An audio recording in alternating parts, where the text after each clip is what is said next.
يكذبك بعد بالدين أليس الله بأحكم الحاكمين. أعوذ بالله من الشيطان الرجيم. بسم الله الرحمن الرحيم. فما يكذبك بعد بالدين أليس الله بأحكم الحاكمين. أعوذ بالله من الشيطان الرجيم. بسم الله الرحمن الرحيم. فما يكذبك بعد بالدين أليس الله بأحكم الحاكمين. أعوذ بالله من الشيطان الرجيم. بسم الله الرحمن الرحيم. فما يكذبك بعد بالدين أليس الله بأحكم الحاكمين.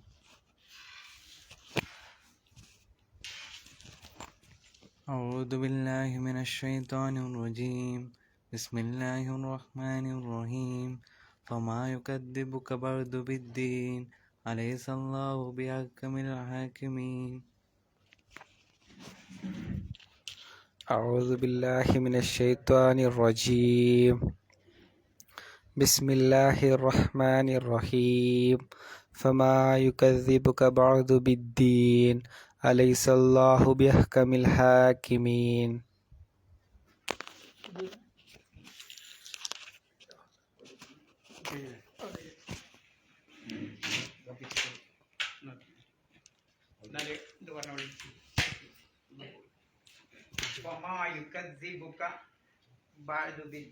അവിടെ ശ്രദ്ധിക്കേണ്ടത്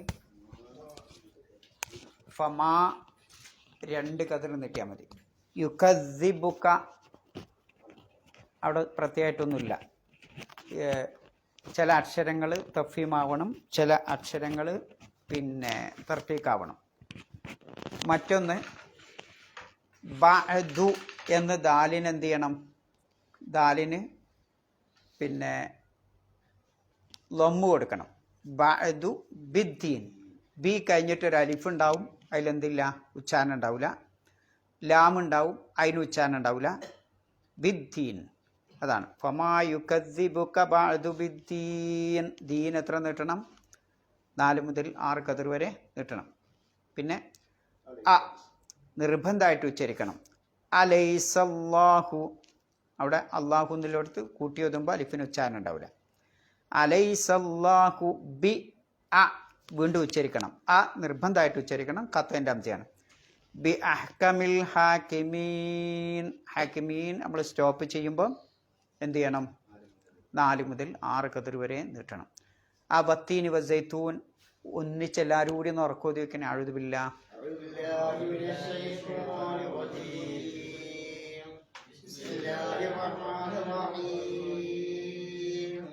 والتين والزيتون وطور سينين وهذا البلد الأمين لقد خلقنا الإنسان في أحسن تقويم ثم رددناه أسفل سافلين إلا الذين آمنوا وعملوا الصالحات فلهم أجر غير ممنون.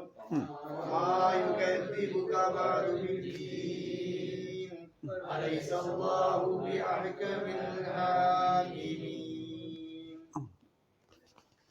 നമുക്ക് എടുക്കാനുള്ള ലാസ്റ്റ് ആയത്തല്ലേ? ഫമായുക്കദ്ദിബുക. ഫമായുക്കദ്ദിബുക അർത്ഥം പറഞ്ഞോളി.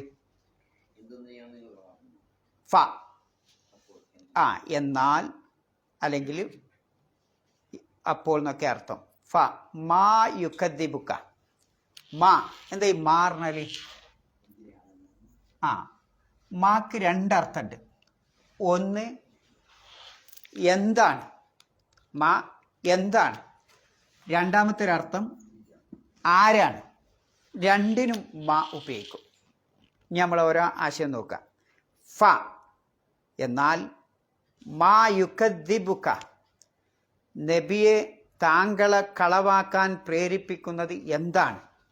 ബഅദു ഇങ്ങനെയൊക്കെ തെളിവുകൾ ഉണ്ടായിട്ടും, ബഅദു എന്ന് പറഞ്ഞാൽ ഇങ്ങനെയായിട്ടും, അതിന് ശേഷവും എന്ന് പറഞ്ഞാൽ ലഖദ് ഖലഖ്നൽ ഇൻസാന ഫീ അഹ്സനി തക്വീം എന്ന് പറഞ്ഞില്ലേ, മനുഷ്യനെ നാം ഏറ്റവും ചൊവ്വായ മാർഗത്തിലാണ്, ഏറ്റവും ഉത്തമമായ കുറ്റമറ്റ രൂപത്തിലാണ് മനുഷ്യനെ നാം സൃഷ്ടിച്ചു വച്ചിട്ടുള്ളത് എന്ന് അല്ലാഹു പറഞ്ഞു. അപ്പോൾ ആ കുറ്റമറ്റ രൂപത്തെ പറ്റി നമ്മൾ ഒരുപാട് വിശദീകരിച്ചിട്ടുണ്ട്. ഇതൊക്കെ ചിന്തിക്കണ ഒരാൾ ഈ തെളിവുകളൊക്കെ കിട്ടിയിട്ടും, അതാണ് ബഅദു. ഫമാ യുകദ്ദിബുക, നബിയെ താങ്കളെ കളവാക്കുന്നത് ആരാണ് ഒരർത്ഥം. മറ്റൊന്ന്, നബിയെ താങ്കളെ കളവാക്കാൻ പ്രേരിപ്പിക്കുന്നത് എന്താണ്. ബഅദു, ഈ തെളിവുകളൊക്കെ ഉണ്ടായിട്ടും ബിദ്ദീൻ, എന്തിനെ കളവാക്കുന്നത്? മതത്തെ കളവാക്കുക. മതത്തെ കളവാക്കുക എന്ന് പറഞ്ഞാൽ ഇങ്ങനെ ഒരു നരകമുണ്ട്, സ്വർഗമുണ്ട്, പ്രതിഫല നാളുണ്ട്, പിന്നെ പരലോകമുണ്ട്. ഇതാണ് ദീൻ എന്ന് പറഞ്ഞുകൊണ്ട് ഉദ്ദേശിക്കുന്നത്. അപ്പോൾ ഈ ദീനിനെ കളവാക്കുക എന്നത് കൊണ്ട് ഉദ്ദേശിക്കുന്നത് പ്രതിഫല ദിനത്തെ കളവാക്കാൻ പ്രേരിപ്പിക്കുന്നത് എന്താണ്. അപ്പം രണ്ടർത്ഥം പറഞ്ഞു. ഏതാ ഒരർത്ഥം പറഞ്ഞു നോക്കിയാണ്. ഒന്ന്, ക എന്ന് പറയുന്നത് ആരാ? യുകദ്ദിബുക എന്ന് പറഞ്ഞ ഒരു ക അല്ലേ, യു ക സി ബു ക ഉണ്ടല്ലേ, ലാസ്റ്റിൽ ഇങ്ങനെ ഒരു ക ഉണ്ടല്ലേ നിങ്ങൾ അല്ലേ, ഈ ക അല്ലേ യുകദ്ദിബുക. ആ ക എന്താണ്? ഒരർത്ഥം ഫമാ യുകദ്ദിബുക, നബിയെ താങ്കളെ കളവാക്കാൻ പ്രേരിപ്പിക്കുന്നത് എന്താണ് ഒരർത്ഥം. ക എന്ന് പറഞ്ഞാൽ നബി. രണ്ടാമത്തെ അർത്ഥം ഫമാ യുകദ്ദിബുക, ഓ മനുഷ്യ നിന്നെ കളവാക്കാൻ പ്രേരിപ്പിക്കുന്നത് എന്താണ്. അപ്പൊ ക എന്ന് പറയുന്നത് മനുഷ്യനോടുള്ള അഭിസംബോധനമാണ് എന്നും, അതല്ല അള്ളാഹുവിൻ്റെ റസൂലിനോടുള്ള അഭിസംബോധനമാണ് എന്നും രണ്ടർത്ഥം പറഞ്ഞവരുണ്ട്. രണ്ടായാലും അവിടെ ഫിറ്റാണ്. ഒന്നുകൂടി തിരിച്ചു റിവേഴ്സ് വരാം. ഫമാ എന്നാൽ എന്താണ്, യുകദ്ദിബുക മനുഷ്യ നിന്നെ കളവാക്കാൻ പ്രേരിപ്പിക്കുന്നത്. ബഅദു, ഈ തെളിവുകളൊക്കെ ഉണ്ടായിട്ടും, ഇങ്ങനെയൊക്കെ ആയിട്ടും എന്നറിയില്ല നമ്മൾ, ഇങ്ങനെയൊക്കെ ആയിട്ടും എന്താ മനുഷ്യ നിന്നെ കളവാക്കാൻ പ്രേരിപ്പിക്കുന്നത്. എന്തിനെ കളവാക്കാൻ? ബിദ്ദീൻ, പ്രതിഫല നാളിനെ. ഇങ്ങനെ ഒരു രക്ഷാശിക്ഷാ ദിവസമുണ്ട്. രക്ഷയുടെയും ശിക്ഷയുടെയും ദിവസത്തിനാണ് എന്ത് പറയുന്നത്? ദീൻ. അതാണ് പ്രതിഫല ദിനനാൾ എന്ന് നമ്മൾ പറയുന്നത്. അപ്പം രക്ഷാശിക്ഷയുടെ ദിനത്തെ ഓ മനുഷ്യ നിന്നെ കളവാക്കാൻ പ്രേരിപ്പിക്കുന്നത് എന്താണ്? ഈ തെളിവുകളൊക്കെ ഉണ്ടായിട്ടും. രണ്ടും പിടുത്തം കിട്ടിയ ഞങ്ങൾ. ഒന്ന്, പ്രവാചകൻ സല്ലല്ലാഹു അലൈഹി വസല്ലമ കൊണ്ടുവന്നിട്ടുള്ള ഈ കാര്യത്തെ, അതാണ് ദീൻ എന്ന് പറയുന്നത്. ആ ദീനിനെ കളവാക്കാൻ പ്രേരിപ്പിക്കുന്നത് എന്താണ്. രണ്ടാമത്തത്, ഓ മനുഷ്യ ഈ ദീനിനെ, ഇങ്ങനെയൊക്കെ തെളിവുകൾ ഉണ്ടായിട്ടും ഈ ദീനിനെ കളവാക്കാൻ നിന്നെ പ്രേരിപ്പിക്കുന്നത്. രണ്ടായാലും ഒരേ ആശയത്തിലേക്കാണ് പോകുന്നത്. അപ്പോൾ ഇനി തിരിച്ചു വരാം. ആദ്യം പിന്നത്തായത്ത് എന്താ? അലൈസല്ലാഹു, എന്താ എന്ന് പറഞ്ഞാല്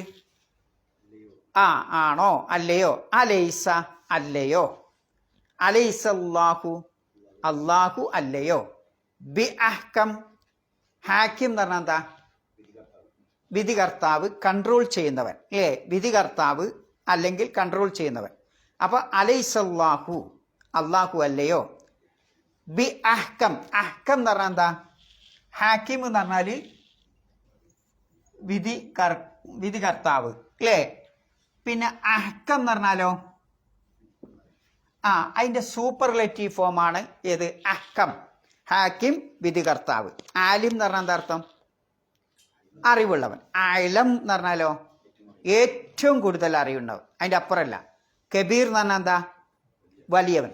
അക്ബർ എന്ന് പറഞ്ഞാൽ അള്ളാഹു അക്ബർ, അള്ളാഹു ഏറ്റവും വലിയവനാണ്, അതിനപ്പുറമല്ല, അതിൻ്റെ അപ്പുറമല്ല. അതിനാണ് ആ സൂപ്പർലേറ്റീവ് ഫോം എന്ന് പറയുന്നത് അല്ലേ. അപ്പോൾ അതേപോലെ ഹാക്കിമിൻ്റെ അഹ്കം എന്നുള്ളത് ഹാക്കിമിൻ്റെ സൂപ്പർലേറ്റീവ് ഫോമാണ്, ഇസ്മു തഫ്ദീൽ എന്ന് പറയും അറബിയിൽ. അപ്പം അതിൻ്റെ അർത്ഥം അലൈസല്ലാഹ്, അള്ളാഹു അല്ലയോ, ബി അഹ്കമിൽ ഹാക്കിമീൻ, വിധികർത്താക്കളിൽ ഏറ്റവും വലിയ വിധികർത്താവ് അള്ളാഹു അല്ലയോ എന്ന് നമ്മളോട് ചോദിച്ചാൽ എന്താ അതിൻ്റെ അർത്ഥം? ആണ് അല്ലേ. നിങ്ങളാണല്ലേ എന്ന് ചോദിച്ചാൽ അതിൻ്റെ അർത്ഥം എന്താ? ആണ് തന്നെയാണ് എന്നാണ് അതിൻ്റെ അർത്ഥം അല്ലേ. ആണാണെന്ന് സ്ഥാപിക്കാനാണ് എന്ത് ആണല്ലേ എന്ന് ചോദിക്കണത്. അപ്പം അവിടെ സ്ഥാപിക്കാനാണ് ഇസ്തിഫാം ഇൻകാരി എന്ന് പറയും. ചോദിക്കണം അങ്ങനെയാണെങ്കിലും ഉത്തരം എന്തായിരിക്കും? പിന്നെ നേരെ ഓപ്പോസിറ്റ് ആയിരിക്കും. അതുകൊണ്ടാണ് അലൈസല്ലാഹു ബി അഹ്കമിൽ ഹാക്കിമീൻ എന്ന് പറഞ്ഞത്. ഇനി തിരിച്ചു വരാം. ഫമാ യുകദ്ദിബുക, അപ്പോൾ നിന്നെ കളവാക്കാൻ, ഓ മനുഷ്യ നിന്നെ കളവാക്കാൻ പ്രേരിപ്പിക്കുന്നത് എന്താണ് എന്നാണല്ലോ അർത്ഥം പറഞ്ഞത് അല്ലേ? ഇവിടെ ഇപ്പം വിഷയം എന്താ? കളവാക്കല അല്ലേ? കെദിബാണ്, കളവ് പറയലാണ്, കളവ് ചെയ്യലാണ്. ലോകത്ത് നമ്മൾ ജീവിക്കണ ഈ യുഗത്തിൽ, ആധുനിക കാലഘട്ടത്തിൽ ഏറ്റവും വലിയ മുള്ളുംകെട്ട് കളവാണ്. ഏറ്റവും വലിയ പ്രയാസം കളവാണ്.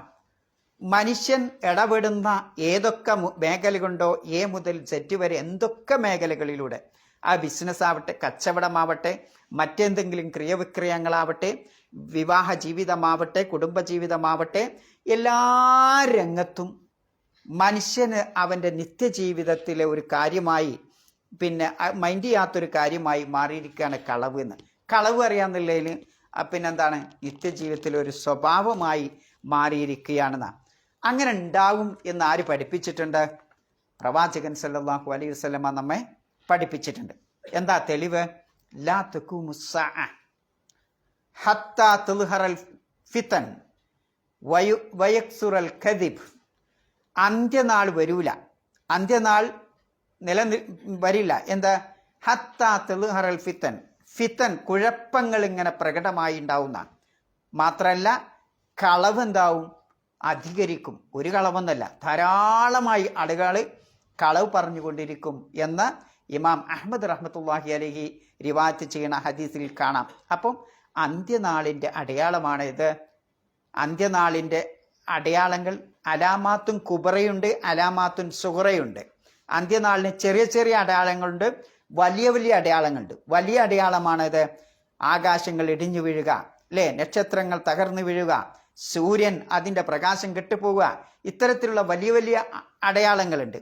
അതല്ലാതെ ചെറിയ ചെറിയ അടയാളങ്ങളായി നബി സല്ലല്ലാഹു അലൈഹി വസല്ലം എണ്ണിയിട്ടുള്ള ഒരു അടയാളമാണ് കെദിബ് വർദ്ധിക്കുക എന്നുള്ളത്. മറ്റൊരു ഹദീസ് കാണാം, ഇമാം മുസ്ലിമിൻ്റെ റിവായത്തിൽ, ഇന്ന ബൈന യദൈ സഅ, അന്ത്യനാളിൻ്റെ മുമ്പ് കദ്ദാബീൻ, കളവ് പറയുന്ന, അങ്ങേയറ്റം കളവ് പറയുന്ന ആളുകളുണ്ടാവും. ഫഹ്സറൂഹും, ആ കളവ് പറയുന്ന ആളുകളെ എന്തേലും നിങ്ങൾ സൂക്ഷിക്കണം എന്ന് നബി സല്ലല്ലാഹു അലൈഹി വസല്ലമ പറയുന്നത്. അപ്പം നമ്മൾ ഇന്ന് നിത്യവും കണ്ടുകൊണ്ടിരിക്കുന്ന ഏത് നിസ്സാര കാര്യത്തിനും ആളുകൾ എന്ത് ചെയ്യും? കളവ് പറയുന്ന ഒരു സംഗതിയാണ് അല്ലേ? ഞാൻ എപ്പോഴും വരട്ടോ എന്നറിയും. ഒരു പ്രോമിസ് കൊടുക്കും, ഒരു വാഗ്ദാന ടൈം കൊടുക്കും, നമ്മൾ പുറപ്പെടുക ആ സമയത്ത് നമ്മൾ കൊടുത്തു ഇല്ല, ഈ രൂപത്തിൽ. പിന്നെ വേറെന്തെങ്കിലും കാര്യം, പിന്നെ മറ്റ് ബിസിനസ് കാര്യങ്ങളായാലും അതേപോലെ തന്നെ മറ്റേ ജോലി കാര്യങ്ങളായാലും അതിലൊക്കെ എന്തുണ്ടാവും? മനുഷ്യൻ്റെ നിത്യജീവിതത്തിൽ അവനറിയാതെ ഈ കളവ് എന്ന് പറഞ്ഞാൽ എന്താ? കെദിബ് എന്ന് പറഞ്ഞാൽ ഇവിടെ എന്താ നിങ്ങൾ ഉദ്ദേശിക്കുന്നത്? കെദിബ് എന്ന് പറഞ്ഞ പദത്തിൻ്റെ അർത്ഥം എന്താ? കെദിബ് എന്താ? കെദിബ് പറഞ്ഞാൽ യാഥാർത്ഥ്യത്തിന് എതിരായതെന്ന, സത്യത്തിന് എതിരായ കാര്യമാണ് ഇത് കെദിബ് എന്ന് പറയുന്നത്. യാഥാർത്ഥ്യത്തിന് എതിരായ കാര്യത്തിനാണ് എന്താ പറയുന്നത്? കെദിബ് എന്ന് പറയുന്നത്. അപ്പം ഈ കെദിബ് അന്ത്യനാളിൻ്റെ അടയാളമാണ്. അത് പ്രചാരത്തിൽ വരും എന്നതാണ് നബി സല്ലല്ലാഹു അലൈഹി വസല്ലമ നമ്മെ എത്രത്തോളം എന്ന് വെച്ചാൽ, ഒരു കച്ചവടക്കാരൻ തൻ്റെ കസ്റ്റമറോട് കളവ് പറയും ഇല്ലേ, ഇത് എടുത്തോളി നിങ്ങൾ, നല്ല സാധനമാണ്. അവനവൻ്റെ എനിക്കൊരു കമ്പനി ഉണ്ടാവും, എടുത്തിട്ട് ഇങ്ങനെ കാണിച്ചു, ഇതാണ് ഇവിടുത്തെ ഏറ്റവും നല്ല സൂപ്പർ അല്ലേ, ഇയാൾ പറയും അതാണ് സൂപ്പർ, ഇയാൾ പറയും മറ്റേ. ഇങ്ങനെ കച്ചവടക്കാർ പിന്നെ പർച്ചേസ് ചെയ്യാൻ വന്ന ആളുകൾ എന്ത് ചെയ്യും? ജബൂൻ എന്നെ എന്ത് ചെയ്യും? പറഞ്ഞ് പറ്റിക്കണ ആ രൂപത്തിലുള്ള ഒരു കളവ്. ബാപ്പമാർ അല്ലേ, മാതാപിതാക്കൾ മക്കളോടും കളവ് പറയും. ചിലപ്പോൾ മക്കൾ മാതാപിതാക്കളോടും കളവ് പറയും അല്ലേ. ഒരു പിന്നെ സ്ഥാപനത്തിലെ മാനേജർ തൊഴിലാളികളോടും, തൊഴിലാളികൾ മാനേജരോടും തിരിച്ചും കളവ് പറയുന്ന ഈ അവസ്ഥ ഇന്ന് പ്രചാരത്തിൽ നമുക്ക് കാണാൻ സാധിക്കും. ചില സംഘടനകൾ മറ്റ് സംഘടനകളെ കളവ് പറയും ചിലപ്പം അല്ലേ, ഇരുത്തം കിട്ടാൻ വേണ്ടി, പിടുത്തം കിട്ടാൻ വേണ്ടി, പിടിവള്ളി കിട്ടാൻ വേണ്ടിയിട്ട് ചിലപ്പം കളവ് പറയണം. ഇങ്ങനെ ഈ കാലഘട്ടത്ത് കളവിൻ്റെ മേഖലകൾ വളരെ വ്യാപകമാണ് എന്നതാണ് അതിലൂടെയൊക്കെ നമുക്ക് പഠിക്കാൻ. അതുകൊണ്ട് തന്നെ വിശുദ്ധ ഖുർആൻ ഈ കാര്യത്തെ സംബന്ധിച്ച് 280 അത്രത്തോളം ആയത്തുകൾ ഈ കളവിൻ്റെ ഗൗരവത്തെപ്പറ്റി അള്ളാഹു സുബ്ഹാനഹു വ തആല വിശുദ്ധ ഖുർആനിൽ ഈ കാര്യത്തെപ്പറ്റി സൂചിപ്പിച്ചിട്ടുണ്ട്. അത്രയും ആയത്തുകൾ ഈ ഖുർആനിൽ കളവ് ഹറാമാണ് എന്നതിനെ സംബന്ധിച്ച് പ്രതിപാദിക്കുന്നുണ്ട്. മാത്രമല്ല പിന്നെ ആയിഷാ ബീവി പറയാണ് കാന അബ്ഗദൽ ഖുൽഖി ഇലാ റസൂലില്ലാഹ് അൽ കദിബ്. അള്ളാഹിൻ്റെ റസൂലിന് ഏറ്റവും വെറുപ്പുള്ള ഏറ്റവും ബുഗ്ളുള്ള പിന്നെ ഒരു സ്വഭാവമാണേത് കളവ് പറയുക എന്നുള്ളത്. ഇമാം അബൂ ദാവൂദ് റഹ്മത്തുള്ളാഹി അബൂ ഉമാമത്തുൽ ബാഹിലി എന്ന് പറയുന്ന സഹാബി റളിയല്ലാഹു അൻഹു നിന്ന് ഉദ്ധരിക്കുന്ന ഹദീസിൽ കാണാം റസൂലുള്ളാഹി പറയാണ് അന സഈം അഥവാ ലാമിൻ ബിബൈത്തിൻ ഫി റിബ്ലിൽ ജന്ന. സ്വർഗത്തിൻ്റെ മധ്യത്തിൽ ഒരു വീട് ഞാൻ നിങ്ങൾക്ക് ജാമ്യം തരും. എന്താ വേണ്ടത്? എന്താ? ലിമൻ തറക്കൽ ഖദിബ. കളവ് നിങ്ങൾ ഉപേക്ഷിക്കുകയാണെങ്കിൽ, വലവുക്കാന് മാസിഹൻ, തമാശയിൽ പോലും കളവ് പറയാതിരിക്കുകയാണെങ്കിൽ സ്വർഗത്തിൻ്റെ മിഡില് നിങ്ങൾക്ക് ഞാൻ ഒരു വീട് പണിയാൻ ഞാൻ ജാമ്യം നിൽക്കാമെന്ന് റസൂലുള്ളാഹി സ്വല്ലല്ലാഹു അലൈഹി വസല്ലമ നമ്മൾ. അതിൻ്റെ അർത്ഥം മനുഷ്യരിൽ പിന്നെ എന്തു ചെയ്യും? ഈ കളവ് വളരെ അതിനൊരു ഗൗനിക്കാതെ അതിനൊരു പ്രാധാന്യം നൽകാതെ ആളുകൾ ഇങ്ങനെ കളവ് പറഞ്ഞുകൊണ്ടിരിക്കും എന്നുള്ള. മറ്റൊരു ഹദീസ് കാണാം വൈലുൻ ലില്ലദീ യുഹദ്ദിസ്. സംസാരിച്ചാൽ കളവ് പറയുന്നവന് നാശം. ഫയുകദ്ദിബുൽ യൽഹഖ ബിഹിൽ ഖൗം. ജനങ്ങളെ ചിരിപ്പിക്കാൻ വേണ്ടി കളവ് പറയുന്നവന് നാശം. വൈലുല്ലഹു സുമ്മ വൈലുല്ലഹു സുമ്മ വൈലുല്ലഹു എന്ന പ്രവാചകൻ, അവന് നാശം, വീണ്ടും നാശം, വീണ്ടും നാശം എന്ന് റസൂലുള്ളാഹി സ്വല്ലല്ലാഹു അലൈഹി വസല്ലമയുടെ ഹദീസ് ഇമാം അബൂ ദാവൂദ് റഹ്മത്തുള്ളാഹി അലൈഹി റിവായത്ത് ചെയ്യുന്ന കാണാം. നബി സല്ലല്ലാഹു അലൈഹി വസല്ലമ കപടന്മാരുടെ സ്വഭാവമായി എണ്ണുന്നിടത്തും ഈ കാര്യം പ്രത്യേകം എടുത്തു പറഞ്ഞിട്ടുണ്ട്. സലാസുൻ, 3 കാര്യങ്ങൾ. മൻ കുന്നഫി, ഒരാളിൽ ആ 3 കാര്യം ഉണ്ടായാൽ ഫഹുവ മുനാഫിക്കുൻ, അവൻ മുനാഫിക്കാണ്, കപടവിശ്വാസിയാണെന്ന. വ ഇൻ സ്വല്ല വസാമ, നോമ്പനുഷ്ഠിച്ചാലും നമസ്കരിച്ചാലും ഓന് മുനാഫിക്ക് തന്നെയാണെന്ന്. എന്നിട്ട് പറയാണ് വദഹമ അന്നഹു മുസ്ലിം, ഓ മുസ്ലിമാണെന്ന് വാദിച്ചാലും ഓ മുനാഫിക്കാണ്. അതിലൊന്നാമത്തത് ഇദാ ഹദ്ദസ കദിബ, സംസാരിച്ചാൽ കളവ് പറയാം. വ ഇദാ വഅദ അഖ്ലഫ, ഒരു പ്രോമിസ് വാഗ്ദാനം ചെയ്താൽ അത് ലംഘിക്കുക. വ ഇദ തുമിന ഖാന, എന്തെങ്കിലും വിശ്വസിച്ചേൽപ്പിച്ചാൽ അതിൽ ചതി കാണിക്കുക. ഈ 3 സ്വഭാവം ഉള്ള ഒരാൾ ഓ മുസ്ലിമാണെന്ന് പറഞ്ഞാലും നമസ്കരിച്ചാലും നോമ്പനുഷ്ഠിച്ചാലും ഓൻ കപടവിശ്വാസിയാണ് എന്ന് റസൂലുള്ളാഹി സ്വല്ലല്ലാഹു അലൈഹി വസല്ലമ പറയുന്നത് കാണാം. ആലോചിച്ച് നോക്കൂ, ഇന്ന് നമ്മുടെ ചുറ്റുപാടും ആ രൂപത്തിലാണ്. വാർത്താ മാധ്യമങ്ങളും സോഷ്യൽ മീഡിയകളിലൊക്കെ നിങ്ങളൊന്ന് ആ അതിലേക്കാണ് ഇട്ടാൽ, അല്ലെങ്കിൽ നിങ്ങളെ കാത് കൊണ്ടുപോയിട്ട് ആ സോഷ്യൽ മീഡിയയിലോ വാർത്താ മാധ്യമങ്ങളിലോ ഒക്കെ ഇട്ട് നോക്കി, നിങ്ങൾ അതിലേക്ക് നോക്കി നോക്കി, അതിലൊന്ന് കാത് കൊടുത്തു നോക്കി, അവിടെയൊക്കെ നമുക്ക് സ്വീകരിക്കാനുള്ള, നമ്മുടെ കണ്ണിന് കാണാനുള്ളത് കളവുകളായിരിക്കും. അധികവും ബഹുഭൂരിപക്ഷം കളവുകളായിരിക്കും, യാഥാർത്ഥ്യത്തിനെതിരായിരിക്കും അല്ലേ?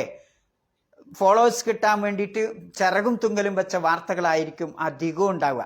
കേൾക്കുന്നതും അതേപോലെ തന്നെ, ചെറിയൊരു സത്യം ഉണ്ടാവും, അതിൻ്റെ കൂടെ ചിറകും തുങ്കലും വെച്ചിട്ട് ഒരുപാട് അസത്യങ്ങൾ പ്രചരിപ്പിക്കും. ഈ രൂപത്തിലാണ് മനുഷ്യൻ ഇന്ന് മുന്നോട്ട് പോകുന്നത്. അതുകൊണ്ട് തന്നെ ഈ ഒരു കാര്യത്തെപ്പറ്റി വളരെ ഗൗരവത്തിലെടുക്കേണ്ടതുണ്ട് എന്നതാണ്. അതുകൊണ്ടാണ് കെദിബ് എന്ന പദപ്രയോഗം അള്ളാഹു വിശുദ്ധ ഖുർആനിൽ 280 ആയത്തുകളിലൂടെ ഇത്ര ഗൗരവത്തിൽ വിശദീകരിക്കണം. ഇനി നമ്മൾ ശ്രദ്ധിക്കേണ്ട ഒരു കാര്യമുണ്ട്. നമ്മൾ ചിലപ്പം ആദ്യം ചെറിയൊരു യാഥാർത്ഥ്യത്തിനെതിരായി ചെറിയ നിസ്സാരമായ ഒരു കളവ് പറയും, അങ്ങനെ പതിവാക്കും. പതിവാക്കിയാൽ പിന്നെ എന്ത് ചെയ്യും? നമ്മളറിയാതെ നമ്മൾ സുബ്ഹാനല്ലാഹ് അൽഹംദുലില്ലാഹ് എന്ന് പറയും പോലെ ആ രൂപത്തിൽ നമ്മൾ കളവ് പറയാനും തുടങ്ങുന്ന. അതുകൊണ്ട് നമ്മുടെ നാവിനെ ഒരിക്കലും ആ കളവ് പറയാൻ, സത്യമല്ലാത്തത് പറയാൻ നമ്മൾ പതിവാക്കാൻ പാടില്ല. കാരണം നാവ് ഒരു കാര്യം പതിവാക്കി കഴിഞ്ഞാൽ ആ രൂപത്തിൽ അങ്ങനെ മുന്നോട്ട് പോകും. അതുകൊണ്ട് പിന്നെ കളവ് ഒരു മനുഷ്യന് മനസ്സിലായി കഴിഞ്ഞാൽ, ഓന കളവാണ് പറയണമെന്ന് മനസ്സിലായി കഴിഞ്ഞാൽ ജനങ്ങളുടെ അടുത്തും പിന്നെ സത്യം പറഞ്ഞിട്ടും കാര്യം ഉണ്ടാവില്ല, എന്നും കളവ് പറയുന്നവനാവും. അതുകൊണ്ട് ഈ കാര്യത്തെപ്പറ്റി നമ്മൾ വളരെയധികം ശ്രദ്ധിക്കണം എന്നതാണ്. സലഫു സാലികളായ ആളുകൾ പറയുന്നത് കാണാം, അള്ളാഹു വിശുദ്ധ ഖുർആനിൽ അസ്ഫല സാഫിലീൻ സുമ്മ റദദ്നാഹു അസ്ഫല സാഫിലീൻ എന്ന് പറഞ്ഞല്ലോ അല്ലേ? അധമന്മാരിൽ പതിതരിൽ പതിതനാക്കും, അധമന്മാരിൽ ഏറ്റവും വലിയ അധമനാക്കി അവനെ മാറ്റും എന്ന് പറഞ്ഞല്ലോ.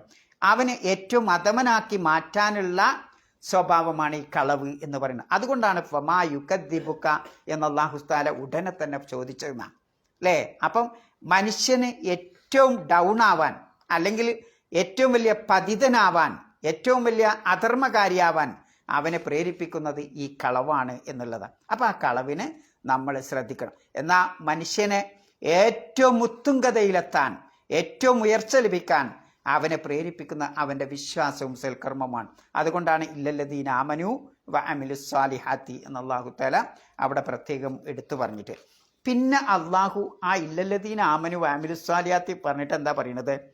ഫലഹും അജ്റുൻ ഗൈറു മംനൂൻ. എന്താ അതിൻ്റെ അർത്ഥം? അവർക്ക് മുറിഞ്ഞു പോവാത്ത പ്രതിഫലമുണ്ട് എന്നാ. ആർക്കായി മുറിഞ്ഞു പോവാത്ത പ്രതിഫലം? ഒരിക്കലും അറ്റുപോവാത്ത പ്രതിഫലം ആർക്കാണ്? സത്യവിശ്വാസത്തോടു കൂടി പ്രവർത്തിച്ച ആളുകൾക്ക് അല്ലേ? സത്യവിശ്വാസത്തോടു കൂടി ഇവിടെ പ്രവർത്തിച്ചാൽ നമുക്ക് കൂലി കിട്ടൂലേ അല്ലേ? നിങ്ങളൊക്കെ ഇപ്പോൾ കമ്പനിയിൽ ജോലിയുണ്ട്. ആ കമ്പനിയിൽ നിങ്ങൾക്ക് 500 കിട്ടണുണ്ട്, 400 കിട്ടണുണ്ട്, 100 കിട്ടണുണ്ട്, 200 കിട്ടണുണ്ട്, 2000 കിട്ടണുണ്ട്, 4000 കിട്ടണുണ്ട്, നിങ്ങൾക്ക് പ്രതിഫലം കിട്ടില്ലേ? പക്ഷേ നിങ്ങൾ എത്ര പ്രതിഫലം വാങ്ങിയിട്ട് നിങ്ങളെ മരണം വരെ അത് നിങ്ങളെ അക്കൗണ്ടിൽ സൂക്ഷിച്ചു വെച്ചാലും അത് മുറിഞ്ഞു പോവില്ലേ? എപ്പോഴാണ് മുറിഞ്ഞു പോവുക? മരണത്തോടു കൂടി പോവും അല്ലേ? ഇനി ചിലപ്പം മരണമൊന്നും വേണ്ട, അതിൻ്റെ മുമ്പ് തന്നെ ഏതെങ്കിലും നമ്മുടെ ഒരു പാർട്സ് അങ്ങോട്ട് കേടുവന്നാൽ ഈ ബാങ്ക് അക്കൗണ്ട് ഒന്നും മതിയാവില്ല, ഇത്തിരി ലക്ഷങ്ങളും കോടികളൊന്നും മതിയാവില്ല അല്ലേ? ആലോചിച്ച് നോക്കും, അതിനൊക്കെ മുറിഞ്ഞു പോവും. നമുക്ക് ഇവിടെ കിട്ടണ എല്ലാ സാലറിയും എത്ര വലിയ സമ്പത്തിൻ്റെ ഉടമയാണെങ്കിലും ഓനൊക്കെ മുറിഞ്ഞു പോവും. കഴിഞ്ഞ പ്രാവശ്യം ഞാൻ ആപ്പിളിൻ്റെ ആ ഓണറെ കഥ പറഞ്ഞില്ലേ? എത്രയോ കോടികളാണ് അയാൾക്ക് എന്തുള്ളത്, എത്ര ലക്ഷമാണ് അക്കൗണ്ടിൽ. അയാൾ മുറിഞ്ഞു പോയില്ലേ? അയാളുടെ അതൊക്കെ മുറിഞ്ഞു പോയില്ലേ അല്ലേ? അപ്പം ദുനിയാവിൽ നമുക്ക് കിട്ടുന്ന എല്ലാം സ്ഥായിയല്ല, അത് മുറിഞ്ഞു പോവും. അപ്പം മുറിഞ്ഞു പോവാത്ത പ്രതിഫലം കിട്ടണത് അത് സ്വർഗത്തിൽ മാത്രമേ ഉള്ളൂ അല്ലേ? മുറിഞ്ഞു പോവാത്ത ആ പ്രതിഫലം എന്ന് പറയാൻ പറ്റുന്നത് ആ സ്വർഗം മാത്രമേ ഉള്ളൂ. നമ്മൾ എന്താണോ കൊതിക്കണത് ആ സ്വർഗത്തിൽ കിട്ടും. നിങ്ങൾക്ക് എത്ര കോടിയാണോ വേണ്ടത് ആ സ്വർഗത്തിൽ കിട്ടും. നിങ്ങൾ എന്താണോ ഇച്ഛിക്കണത് അത് നിങ്ങളുടെ മുന്നിലേക്ക് വരും. നിങ്ങൾ എന്ത് കായ്ക്കനികളും ഫലവർഗ്ഗങ്ങളുമാണോ ആഗ്രഹിക്കണത് നിങ്ങളുടെ മുന്നിലേക്ക് വരും. അങ്ങനെയുള്ള ഒരു സ്ഥലം സ്വർഗമല്ലാതെ മറ്റൊന്നുമില്ല. ദുനിയാവിൽ നിങ്ങൾ എന്ത് നേടിയാലും, എത്ര വലിയ കോടീശ്വരനായാലും, എത്ര വലിയ ലക്ഷപ്രഭു ആയാലും, മറ്റേതെങ്കിലും അനുഗ്രഹത്തിൻ്റെ ആളായാലും, എത്ര ക്വാളിഫിക്കേഷനുള്ള ആളായാലും ഒക്കെ മരണത്തോടു കൂടി മുറിഞ്ഞു പോകും. അതുകൊണ്ട് ഫലഹും അജ്റുൻ ഗൈറു മംനൂൻ, മുറിഞ്ഞു പോവാത്ത പ്രതിഫലമുള്ളത് ആ പരലോകത്ത്, ആ സ്വർഗത്തിൽ വിശ്വസിച്ച് ദുനിയാവിൽ വെച്ച് വിശ്വാസത്തോടു കൂടി സൽക്കർമ്മം ചെയ്തവർക്കാണ്. എന്നിട്ടാണ് അള്ളാഹു ചോദിക്കണത് ഫമാ യുകദ്ദിബുക ബഅദു ബിദ്ദീൻ അല്ലേ? അപ്പം അത് എങ്ങോട്ടാ ബന്ധം? നിങ്ങളെ ആ സ്വർഗം ലഭിക്കാൻ, ആ മുറിഞ്ഞു പോവാത്ത, ആ ഒരിക്കലും മുറിഞ്ഞു പോവാത്ത പ്രതിഫലമാകുന്ന സ്വർഗം ലഭിക്കാതിരിക്കാൻ നിങ്ങൾക്ക് കാരണമാക്കണത്, നിങ്ങളെ പ്രേരിപ്പിക്കണത് ഈ ദീനിനെ നിങ്ങൾ കളവാക്കുന്നത് കൊണ്ടാണെന്ന. അതാ അള്ളാഹു അതിനെ അറ്റാച്ച് ചെയ്തത് അല്ലേ? നിങ്ങൾക്ക് മുറിഞ്ഞു പോവാത്ത പ്രതിഫലം അഥവാ ആ സ്വർഗം ലഭിക്കാതിരിക്കാൻ നിങ്ങളെ പ്രേരിപ്പിക്കുന്നത് ഏറ്റവും വലിയ ഈ മതത്തെ, അഥവാ മരണത്തിന് ശേഷം ഒരു ജീവിതമുണ്ട്, ആ ജീവിതത്തിൽ നരകവും സ്വർഗമുണ്ട്, ആ മരണത്തിന് ശേഷം ഖബറിലും അതിനുശേഷം പരലോകത്തും സുആലിൻ്റെ ചോദ്യമുണ്ട് എന്ന് നിഷേധിക്കലാണിത് ദീനിനെ കളവാക്കുക എന്ന് പറഞ്ഞാൽ ഏറ്റവും പ്രധാനം അല്ലേ? മറ്റൊന്ന്, ദീനിനെ കളവാക്കുക എന്ന് പറയുന്നത് ദുനിയാവിൽ നമ്മൾ ജീവിച്ചിരിക്കുമ്പോൾ തന്നെ അള്ളാഹുവിൻ്റെ പേരിൽ നമ്മൾ എന്ത് ചെയ്യും? അല്ലല്ല എന്നൊക്കെ നമ്മളവിടെ പറയും അല്ലേ? ഇതിനേക്കാൾ വലിയൊരു കളവ് വേറെ ഉണ്ടോ? ആലോചിച്ച് നോക്കിയാൽ നിങ്ങൾ, ഇതിനേക്കാൾ വലിയൊരു കളവുണ്ടോ? ഇല്ല. അതുകൊണ്ടാണ് അള്ളാഹ് ചോദിക്കണ ഒരു ചോദ്യമുണ്ട്. എന്താണ്? അല്ലാഹു തആല ഫമൻ അദ്ലമു മിമ്മൻ ഇഫ്തറ അലല്ലാഹി കദിബ എന്ന് അല്ലാഹു ഒരു സ്ഥലത്ത് ചോദിക്കുന്നുണ്ട്. മറ്റൊരു സ്ഥലത്ത് ഫമൻ അദ്ലമു മിമ്മൻ കദബ അലല്ലാഹ്, അള്ളാഹുവിൻ്റെ പേരിൽ കളവ് കറ്റിപ്പറ്റി പറഞ്ഞവനേക്കാൾ ഏറ്റവും വലിയ അക്രമി, അനീതി ചെയ്യുന്നവൻ ആരാണുള്ളത്? വകദ്ദബ ബിസ്സിദ്ഖി, സത്യത്തെ കളവാക്കുന്നവനേക്കാൾ ഇത് ജാഹു അലൈസ ഫീ ജഹന്നമ മസ്വൽ ലിൽ കാഫിരീൻ, ആ സത്യം അവന് വന്നെത്തിയപ്പോൾ, യാഥാർത്ഥ്യം വന്നപ്പോൾ ആ സത്യത്തെ കളവാക്കിയവനേക്കാൾ വലിയ അക്രമി ആരാണ് എന്ന് പറഞ്ഞാൽ ഓനാണ് ഏറ്റവും വലിയ അക്രമി എന്ന് പറഞ്ഞാൽ ഇന്നത്തെ യുക്തിവാദികൾ അടങ്ങുന്ന അല്ലല്ല. ഇതൊക്കെ ലഖദ് ഖലഖനൽ ഇൻസാന ഫീ അഹ്സനി തഖ്വീം എന്ന അല്ലാഹു തആല നമ്മളെ പഠിപ്പിച്ചിട്ട് അതൊക്കെ നമുക്ക് ജീവിക്കാനുള്ള എല്ലാ മാർഗവും അല്ലേ, മനുഷ്യൻ്റെ ആ സൃഷ്ടിപ്പുകളെ നോക്കി.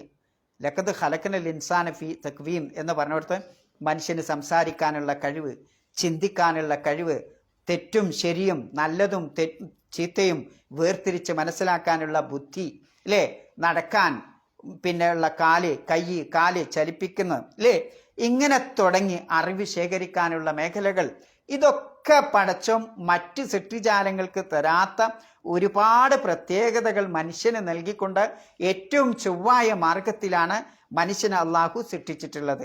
എന്നിട്ട് ഈ തെളിവുകളൊക്കെ ഉണ്ടായിട്ടും മതമില്ല, അള്ളാഹു ഇല്ല എന്ന് പറയുന്നവനേക്കാൾ അക്രമി ആരുണ്ട്? മറ്റൊരിടത്ത് കാണാം, ഫമൻ അദ്ലമു മിമ്മൻ ഇഫ്തറ അലല്ലാഹി കദിബ, അള്ളാഹുവിൻ്റെ പേരിൽ ഇല്ലാത്ത കളവ് കറ്റികെട്ടി പറയുന്നവനേക്കാൾ അക്രമി ആരുണ്ട്? എന്തിനാണ് ആ കറ്റിവെട്ടി പറയുന്നത്? ലിയുദില്ലന്നാസ ബിഗൈരി ഇൽമിൻ, അറിവ് കൂടാതെ ജനങ്ങളെ യഥാർത്ഥ പാന്താവിൽ നിന്ന് വഴിവഴപ്പിക്കാൻ വേണ്ടിയിട്ടെന്ന. അപ്പം ദീനിൽ നിന്ന് ജനങ്ങളെ അകറ്റാൻ വേണ്ടിയിട്ട് ഒരുപാട് കാര്യങ്ങൾ, അള്ളാഹുവിൻ്റെ പേരിൽ ഇല്ലാത്ത കളവുകൾ പറയുന്നവനേക്കാൾ അക്രമി ആരുണ്ട്? പിന്നെ ഇന്നല്ലാഹ ലാ യഹ്ദിൽ ഖൗമൽ ളാലിമീൻ, ഇത്തരം അക്രമികളായ ശിർക്ക് ചേർക്കുന്ന ഇത്തരം തമ്മാടികളായ ആളുകൾക്ക് അള്ളാഹു ഒരിക്കലും ഹിദായത്ത് നൽകില്ല എന്ന് പറഞ്ഞു. അപ്പോൾ അള്ളാഹ് ഹറാമാക്കിയത് ഹലാലാക്കണ വിഭാഗക്കാരുണ്ട് ഇവിടെ. അള്ളാഹ് ഹറാമാക്കിയത് ഹലാലാക്കണം, അള്ളാഹ് ഹലാലാക്കിയത് ഹറാമാക്കുകയും ചെയ്യുന്ന ആ രൂപത്തിലുള്ള ഒരുപാട് ജനവിഭാഗത്തെ നമുക്ക് മുമ്പിൽ കാണാം. ഇതൊക്കെ ഫമാ യുകദ്ദിബുക ബഅദു ബിദ്ദീൻ എന്ന കൂട്ടത്തിൽ പെടും എന്നുള്ളത്. ഇനി അത് മാത്രമല്ല, കഫാ ബിൽ മർ, ഒരു മനുഷ്യന് മതി ഇസ്മൻ, പാപമായിട്ടൊരു മനുഷ്യൻ ചെയ്യുന്ന കൂട്ടത്തിൽ എന്ത്, അയ്യുഹദ്ദിസ ബികുല്ലി മാ സമിഅ, കേട്ടതൊക്കെ പറയാന്നുള്ളത് എന്താണ്? അത് ഏറ്റവും വലിയ പാപ്പാണ്, കളവിലേക്ക് അത് എത്തിക്കും എന്നുള്ള അല്ലേ. ഇന്നത്തെ സോഷ്യൽ മീഡിയ തന്നെ അതിന് ഏറ്റവും വലിയ തെളിവാണ്. നമ്മൾ എന്തെങ്കിലും ഒരു പുൽക്കൊടി എന്ന് കിട്ടും, ആ പുൽക്കൊടി കിട്ടിയിട്ട് എന്താവും, ഓല് തന്നെ ആ പുൽക്കൊടി കൊണ്ടുവരുന്ന കുറേ ഡിലേറ്റ് ചെയ്തിട്ടുണ്ടാവും, അതിൻ്റെ ഭാഗം, ആ സംഭവത്തിൻ്റെ ഒരു ഭാഗം ഡിലേറ്റ് ചെയ്തിട്ടുണ്ടാവും, പിന്നെ മറ്റൊരു ഭാഗത്ത് കുറേ തുന്നിച്ചേർത്തിട്ടുണ്ടാവും, ആഡ് ചെയ്തിട്ടുണ്ടാവും. ഇങ്ങനെയുള്ള വാർത്തകളാണ് നമുക്ക് മുമ്പിൽ അവർ കൊണ്ടുവരുന്നത്. എന്തിനാന്ന് വെച്ചാൽ അവർക്കിത് ആളുകൾ ഇങ്ങനെ കണ്ടുകൊണ്ടിരിക്കണം, ഫോളോവേഴ്സ് ഉണ്ടാകണം അല്ലേ. അപ്പം അതിനു വേണ്ടി കുറേ കട്ട് ചെയ്ത് കുറേ പിന്നെ തുന്നിച്ചേർത്ത് ഇത്തരം വാർത്തകൾ എന്ന് പറഞ്ഞാൽ യാഥാർത്ഥ്യമല്ലാത്ത വാർത്തകളാണ് പലതും നമുക്ക് കിട്ടിക്കൊണ്ടിരിക്കുക. അതുകൊണ്ട് തന്നെ നമ്മൾ അതിൽ നിന്ന് കേട്ടത് കണ്ടത് അതൊക്കെ പാടൊരു വിളിച്ചു പറയാൻ നിന്നാൽ എന്താവും, ഏറ്റവും വലിയ പാപം അതായി മാറും എന്നാണ് റസൂലുള്ളാഹി സ്വല്ലല്ലാഹു അലൈഹി വസല്ലമ പറയുന്നത്. അതുകൊണ്ടാണ് അലാ ലഅനത്തുല്ലാഹി അലൽ കാദിബീൻ എന്ന് മറ്റിടത്ത് പറയുന്ന കാണാം. കളവ് പറയുന്നവർക്കാണ് അള്ളാഹുവിൻ്റെ ശാപം എന്ന് പറയുന്നത്. പിന്നെ ചിലപ്പോൾ നമ്മൾ എന്ത് ചെയ്യും, ചില രാജാക്കന്മാർ ഭരിക്കുന്ന സ്ഥലമൊക്കെ ആണെങ്കിൽ ആ രാജാക്കന്മാരെയൊക്കെ പറ്റി അവരുടെ അടുത്ത് സ്ഥാനം കിട്ടാൻ വേണ്ടി അവരെ പിന്നെ പുകഴ്ത്തുക, അവരെ പ്രശംസിച്ചുകൊണ്ട് കവിതകൾ എഴുതുക, ഇതൊക്കെ ചില നാടുകളിലൊക്കെ കാണാം. മറ്റുള്ളയിടത്ത് നമ്മളൊരു കൂട്ടായിട്ട് ഇരിക്കുകയാണെങ്കിൽ, നാലാളുകൾ ഒരു ദീവാനിയിലോ എവിടെയെങ്കിലുമൊക്കെ ഇരിക്കുകയാണെങ്കിൽ പിന്നെ ആളുകളെ ചിരിപ്പിക്കാൻ വേണ്ടിയിട്ട് ഇല്ലാത്ത സത്യത്തിനെതിരായ കളവുകൾ ചേർത്തിക്കൊണ്ട് സംസാരിക്കുന്നവരെ കാണാം, സമയം കൊല്ലാൻ വേണ്ടിയിട്ട്. ഇങ്ങനെയൊക്കെ ഉള്ളത് എന്താണ്, ഏറ്റവും വലിയ പാപമാണ് എന്നാണ് റസൂലുള്ളാഹി സ്വല്ലല്ലാഹു അലൈഹി വസല്ലമ പറയുന്നത്. സലാസത്തുൻ, അള്ളാഹിൻ്റെ റസൂൽ പറയുന്നത് കാണാം, സലാസത്തുൻ ലാ യുകല്ലിമുഹുല്ലാഹു യൗമൽ ഖിയാമ, പുനരുദ്ധാന നാളിൽ അള്ളാഹു സംസാരിക്കാത്ത 3 വിഭാഗം. വലാ യൻദുറു ഇലൈഹിം, അവരല്ലാഹു നോക്കുകയേയില്ല. വലാ യുദക്കീഹിം, അള്ളാഹു അവർക്ക് തസ്കിയത്ത് നൽകില്ല. വലഹും അദാബുൻ അലീം, അവർക്ക് നോവേറിയ ശിക്ഷയുണ്ട്. ഖാല, എന്നിട്ട് റസൂലുള്ളാഹി സ്വല്ലല്ലാഹു അലൈഹി വസല്ലമ ഇത് 3 പ്രാവശ്യം ഇങ്ങനെ ആവർത്തിച്ച് പറഞ്ഞു. അപ്പോൾ കൂട്ടത്തിൽ അബൂ ദർറുൽ ഗഫാരി എന്ന് പറയുന്ന സ്വഹാബിയുണ്ട്. അയാൾ പറഞ്ഞു, വഹാബു ഖസിറു, ഖാബു വഖസിറു, ഈ ആളുകൾ പരാജയപ്പെട്ടു, അവർ നഷ്ടപ്പെട്ടവരാണ്. മൻഹും യാ റസൂലല്ലാഹ്, ആരാണ് ഈ 3 വിഭാഗം എന്ന് ആ സ്വഹാബി ചോദിക്കേണ്ട. കാല അൽ മുസ്ബിലു വൽ മന്നാനു വൽ മുംഫിഖു ബിൽ ഹലഫിൽ കാദിബിന. അതിൽ ഒരു വിഭാഗത്തെ പറ്റി പറയുന്നത് കള്ളസത്യം ചെയ്തുകൊണ്ട് പിന്നെ തൻ്റെ ചരക്ക് ചെലവഴിക്കുന്നവൻ എന്ന് പറഞ്ഞാൽ നമ്മളെ കച്ചവടത്തിലും ബിസിനസ്സിലുമൊക്കെ ആ രൂപത്തിൽ ഉള്ള കളവ് ആ മേഖലയിലാണ് ഏറ്റവും കൂടുതൽ കളവുകളൊക്കെ ഉണ്ടാകുന്നത്. അത് വളരെ അധികം ശ്രദ്ധിക്കണം എന്നതാണ് ഹദീസിലും നമ്മെ പഠിപ്പിക്കുന്നത്. അപ്പോൾ ഇതിൽ നിന്ന് നമുക്ക് പഠിക്കാനുള്ള പാഠം ഫമാ യുകദ്ദിബുക ബഅദു ബിദ്ദീൻ എന്ന് പറഞ്ഞത്, കളവിനേക്കാൾ മാരകമായ മറ്റൊരു രോഗം ലോകത്തില്ല. രണ്ടാമത്തത്, ആഫത്തുകളുടെ വിപത്തുകളുടെ കൂട്ടത്തിൽ ഏറ്റവും വലിയ വിപത്തിന് കാരണമാണിത് കളവ്. മുസീബത്തുകളും പിന്നെ ബലിയാത്തുകളും പരീക്ഷണങ്ങളും വരാൻ ഏറ്റവും വലിയ കാരണമാണിത് കളവ്. ഈ കളവിൻ്റെ കാരണമായി ലോകത്ത് എത്ര കുടുംബങ്ങളാണ് ശിഥിലമായി പോയത്. ആലോചിച്ച് നോക്കുങ്ങൾ അല്ലേ? എത്രത്തോളം എന്ന് പറഞ്ഞാൽ അന്ധവിശ്വാസവും കളവും പ്രചരിപ്പിക്കണ മൂലമാണ് ചിലപ്പോൾ സ്വന്തം മക്കളെ വരെ കൊല്ലുന്നവരുണ്ട്. എങ്ങനെ? ആ കുട്ടി ജീവിച്ചാൽ അത് നമുക്ക് പിന്നെന്താവും, നമുക്ക് നന്മ ലഭിക്കുന്നതിന് തടസ്സമാകും എന്ന് പറഞ്ഞുകൊണ്ട് ചില പുരോഹിതന്മാർ അതിനെ കൊല്ലാനൊക്കെ പ്രേരിപ്പിക്കണം. അത്തരം അന്ധവിശ്വാസങ്ങളും കളവും പ്രചരിപ്പിക്കുന്ന എത്ര ആളുകളാണ് നമ്മുടെ നാട്ടിലുള്ളത്. അതേപോലെ തന്നെ കളവ് മൂലം എത്ര മനുഷ്യന്മാരുടെ അഭിമാനമാണ് പിച്ചു ചീന്തിയിട്ടുള്ളത്. അതേപോലെ തന്നെ എത്ര വീടുകളാണ് പിന്നെ ശിഥിലമായിട്ടുള്ളത്. എത്ര രാജ്യങ്ങളാണ് ഒരു കളവിൻ്റെ കാരണമായി യുദ്ധത്തിലേർപ്പെടുകയും അങ്ങനെ നാമാവിശേഷമാവുകയും ചെയ്ത എത്ര രാജ്യങ്ങൾ ലോകത്ത് പിന്നെ കടന്നുപോയിട്ടുണ്ട്, ചരിത്രത്തിൽ കടന്നുപോയിട്ട്. ഇതൊക്കെ ചിന്തിച്ചാൽ അതിൻ്റെ പിന്നിലുള്ളത് ഏതോ ഒരുത്തൻ്റെ കളവാണ് അല്ലേ? ഏതോ ഒരുത്തൻ്റെ കളവാണ്. ചിലപ്പോൾ ചില നിയമങ്ങൾ ചില രാജ്യത്ത് പിന്നെ കർശനമാക്കാനും കാരണം എന്താ? ആരോ ഒറ്റുകൊടുക്കുന്ന ഒരു കാരണമാണ് അല്ലേ? ഇന്ന കാശ് ഇന്ന സ്ഥലത്തേക്ക് പോകുന്നത് കൊണ്ടാണ്, അതുകൊണ്ട് അതൊക്കെ കട്ട് ചെയ്യണം എന്ന് ആരോ ഒറ്റുകൊടുക്കുന്നത് കൊണ്ടാണ് എന്ത് ചെയ്യണത്? ചില രാജ്യക്കാർ ചില നിയമങ്ങളൊക്കെ കർശനമാക്കി വരും. അപ്പോൾ ഇതിൻ്റെ ഒക്കെ പിന്നിൽ ആരുടെയൊക്കെയോ കളവാണ് നമുക്ക് മനസ്സിലാക്കാൻ സാധിക്കും. അപ്പം വളരെ ശ്രദ്ധിക്കേണ്ടതാണ്. ഇനി അലൈസല്ലാഹ്, അടുത്ത വിശുദ്ധ ആയത്ത് അലൈസല്ലാഹു, അള്ളാഹു അല്ലയോ, ബി അഹ്കമിൽ ഹാക്കിമീൻ, അള്ളാഹു വിധികർത്താക്കളിൽ ഏറ്റവും വലിയ വിധികർത്താവല്ലയോ എന്ന് ചോദിക്കുന്നുണ്ട്. അതുകൊണ്ട് ഉദ്ദേശിക്കണം എന്താ? വിധികർത്താക്കളിൽ ഏറ്റവും വലിയ വിധികർത്താവല്ലേ എന്ന് പറഞ്ഞാൽ ഈ മനുഷ്യനെ സൃഷ്ടിച്ച് ഈ ലഖദ് ഖലഖനൽ ഇൻസാന ഫീ അഹ്സനി തഖ്വീം എന്ന് അള്ളാഹു തആല ഏറ്റവും ചൊവ്വായ മാർഗത്തിൽ സൃഷ്ടിച്ചുണ്ടാക്കിയ മനുഷ്യനെ അവനെ നിയന്ത്രിക്കാനും കൺട്രോൾ ചെയ്യാനും അള്ളാഹു സുബ്ഹാനഹു വ തആല ഏറ്റവും ഉത്തമനല്ലയോ എന്നൊരു ചോദ്യം അതിലുണ്ട് അല്ലേ? ഈ മനുഷ്യനൊക്കെ അള്ളാഹുവിൻ്റെ പരിധിയിലേക്ക് കൊണ്ടുവരുന്ന ഒരു ദിവസമുണ്ട്. അവിടെ വിധികർത്താവായിട്ട് അള്ളാഹു മാത്രമേ ഉണ്ടാവുള്ളൂ എന്ന ഒരു ഉൾചോദ്യം അതിലുണ്ട്. ഇനി ഈ ദുനിയാവിൽ ഏത് കാര്യങ്ങൾ ആലോചിച്ച് നോക്കും, ഒന്നിനെങ്ങനെ കൺട്രോൾ ചെയ്യുന്ന രൂപത്തിലായിരിക്കും അള്ളാഹു തആല സൃഷ്ടിച്ചിട്ട്. ഈ ഭൂമിയെ കൺട്രോൾ ചെയ്യേണ്ടത് ഏത്? സൂര്യൻ അല്ലേ? ആ ഭൂമിയുടെ ആകർഷണം, ജാതബിയത്ത്, ആകർഷണം കൊണ്ട് എന്ത് ചെയ്യേണ്ടത്? അതിനെങ്ങനെ കൺട്രോൾ ചെയ്യേണ്ടത്. അതേപോലെ ചന്ദ്രനെ ഭൂമി കൺട്രോൾ ചെയ്യേണ്ടത്. പിന്നെ വേറെ രൂപത്തിൽ സൂര്യനെ കൊണ്ട് തന്നെ പിന്നെ വെള്ളം നീരാവിയായി പോകുന്നുണ്ട്. അപ്പം ഇതിനെ കൺട്രോൾ ചെയ്യേണ്ടത് ആരാ? പിന്നെ സൂര്യനാണ്. മേഘം, അതിനെ കാറ്റിങ്ങനെ അങ്ങോട്ടും ഇങ്ങോട്ടും വിടർത്തുന്നുണ്ട്, കാറ്റിങ്ങനെ തെളിച്ചു കൊണ്ടുപോകുന്നുണ്ട്. അപ്പം ആ കാറ്റ് എന്തിനെ? മേഘത്തെ നിയന്ത്രിക്കുന്നുണ്ട് അല്ലേ? ഇങ്ങനെ ഓരോ കാര്യത്തിനും അതിൻ്റെ ഒരു ആൻറ്റിയും അള്ളാഹു തആല, ഒരു എതിര് ഉള്ള ഒരു പദാർത്ഥവും അള്ളാഹു തആല ഇവിടെ സൃഷ്ടിച്ച് വെച്ചിട്ടുണ്ട് അല്ലേ? അപ്പം ഈ ദുനിയാവ് പ്രപഞ്ചം മുഴുക്കേ ഇങ്ങനെയാണ്. എത്രത്തോളം എന്ന് വെച്ചാൽ ആട്ടിൻ പറ്റങ്ങൾ കൂട്ടം കൂട്ടായിട്ടാണ് ലൈറ്റ് പോവുക അല്ലേ? നിങ്ങൾ ആട്ടിൻകൂട്ടത്തെ പറ്റി ചിന്തിച്ചിട്ടുണ്ടോ? ഒറ്റപ്പെട്ട ആട് നിൽക്കൂല അധികവും. എന്തുകൊണ്ടാണത്? എന്തുകൊണ്ടാ? ആ ആട്ടിൻകൂട്ടത്തിന് അറിയാം ഞങ്ങൾ ഒറ്റപ്പെട്ടാൽ ഞങ്ങളെ ആക്രമിക്കാൻ വരുന്ന ചെന്നായി ഉണ്ട്. ഒറ്റപ്പെട്ടതിന് ആര് കൊണ്ടുപോകും? ചെന്നായി കൊണ്ട്. എന്നാൽ കൂട്ടത്തിലേക്ക് വരുമോ? അങ്ങനെ വരൂല, കൂട്ടത്തിൽ പേടിയാവും അല്ലേ? അപ്പം ആ ചെന്നായിയെ ചെന്നായി ആര് പേടിക്കണ്ട്? ആട്ടിൻപറ്റങ്ങൾ പേടിക്കണ്ട്. പിന്നെ ഏറ്റവും ചെറിയ നിസാരമായ പൂച്ച, ഒന്നുമില്ല, അതങ്ങനെ കടന്നുറങ്ങാന്ന് വിചാരിക്കും നമ്മൾ. ആ പൂച്ചനെ പേടിയില്ല ഒരാളുണ്ട്. ആരാണത്? ആരാ? എലി അല്ലേ? അപ്പം എന്തിനാപ്പം ഞാൻ ഇതൊക്കെ പറഞ്ഞത്? ഒന്നിനിങ്ങനെ അവർ നിയന്ത്രിച്ചുകൊണ്ട്, അഥവാ കൺട്രോൾ ചെയ്തുകൊണ്ട് പോകുന്ന രൂപത്തിലാണ് അള്ളാഹു സുബ്ഹാനഹു വ തആല മനുഷ്യന് ഈ പ്രപഞ്ചത്തിലുള്ള എല്ലാത്തിനെയും സൃഷ്ടിച്ചു വെച്ചിട്ടുള്ളത്. എല്ലാ കാര്യവും ഒന്നൊന്നിനെങ്ങനെ കൺട്രോൾ ചെയ്യുന്ന ആ രൂപത്തിലാണ് അള്ളാഹു സുബ്ഹാനഹു വ തആല പിന്നെ ഇവിടെ സൃഷ്ടിച്ചു വെച്ചിട്ട്. അതാണ് അലൈസല്ലാഹു ബി അഹ്കമിൽ ഹാക്കിമീൻ. അല്ലേ, നമ്മളൊക്കെ ഇങ്ങനെ ഒന്നൊന്നിനെങ്ങനെ നിയന്ത്രിക്കണ്ടേ? അല്ലേ, ഈ പ്രപഞ്ചത്തിൽ ഓരോ കാര്യവും മറ്റൊന്നിനെങ്ങനെ നിയന്ത്രിക്കണ്ടേ, കൺട്രോൾ ചെയ്യണ്ടേ? ആ കൺട്രോൾ ചെയ്യുന്നവരിൽ ഏറ്റവും വലിയ കൺട്രോൾ ചെയ്യുന്നവൻ ആരാ? അള്ളാഹുവാണ് എന്ന് അതിൽ നമ്മെ പഠിപ്പിക്കണം. അതുകൊണ്ടാണ് അള്ളാഹു തആലയാണ് അഹ്കമുൽ ഹാക്കിമീനായിട്ട് ഉള്ള കൺട്രോൾ എന്നാണ്. അപ്പം ഇവിടെ ഇനി നമുക്ക് പഠിക്കാനുള്ളത് അള്ളാഹുവിൻ്റെ റസൂല് ഹിക്മത്ത് എന്നുള്ള പദമാണല്ലോ അള്ളാഹു ഉപയോഗിച്ച്. എന്താ ഈ ഹിക്മത്ത് അറിയണത്? ഹിക്മത്ത് എന്ന് പറഞ്ഞ പദത്തിന്റെ അർത്ഥം എന്താ? ഹിക്മത്ത് അലൈസല്ലാഹു ബി അഹ്കമിൽ ഹാക്കിമീൻ എന്നറിയില്ലേ?